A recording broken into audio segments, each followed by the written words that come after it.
පුරු තමයි අවස්ථාව ලැබෙන්නේ. ඉහලින් පහර එල්ල කරන්නේ ලකුණු 6ක් විය යුතුයි. ලකුණු 6යි. දුනිත් වෙල්ලාලගේ ලොං ඔෆ් ක්‍රීඩකයාගේ හිස්සට ඉහලින් දාර්ශනීය ලොෆ්ටඩ් ඔෆ් ඩ්‍රයිව් පහරකින් ලකුණු 6ක්. ඒ සමගින් ශ්‍රී ලංකා කණ්ඩායමේ 250 වාර්තා වෙනවා කොළඹ ආර් ප්‍රේමදාස ජාත්‍යන්තර යක්ෂ කව කලාපයෙන් පාන්දුව 4 සීමා වෙත ප්‍රබල උත්සාහය පාන්දුව නතර කිරීමට හැකියාවක් නැහැ. ලකුණු 4යි.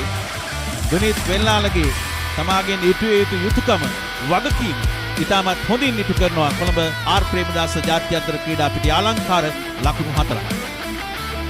එක්දින සංකීතයක 20 සංකීතයක වමත් දඟපන්දු යවන්නේ මේ අනුව මේ ආකාරයේ පසුපසින් පැමිණ සිටියේ පන්දුවට පහර දී ඇති බලන්න වෙලාලගේ සින්න කණ්ඩායමක සිටියම යුතු ක්‍රීඩකයෙක් කියා ඕනම නායකයෙක් ඉල්ලා බලයින් තිබුණා.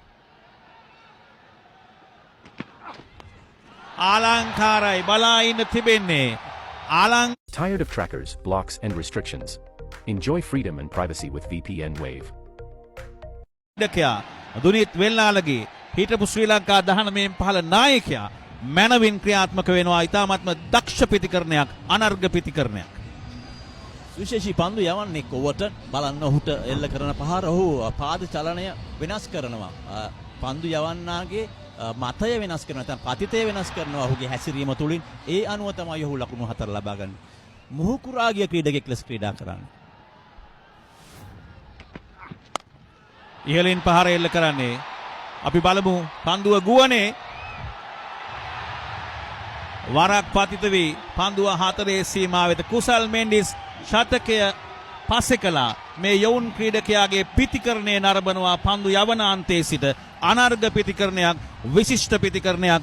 දුනිත් වෙල්ලාලගේ පන්දු 11කින් ලකුණු 23ක්. අවසන් පන්දු ඕරේ ක්‍රිකට් ක්‍රීඩාවෙන් ලැබිය හැකි වින්දනය මැනවින් පෙන්눔 කරන ඉනිමක්.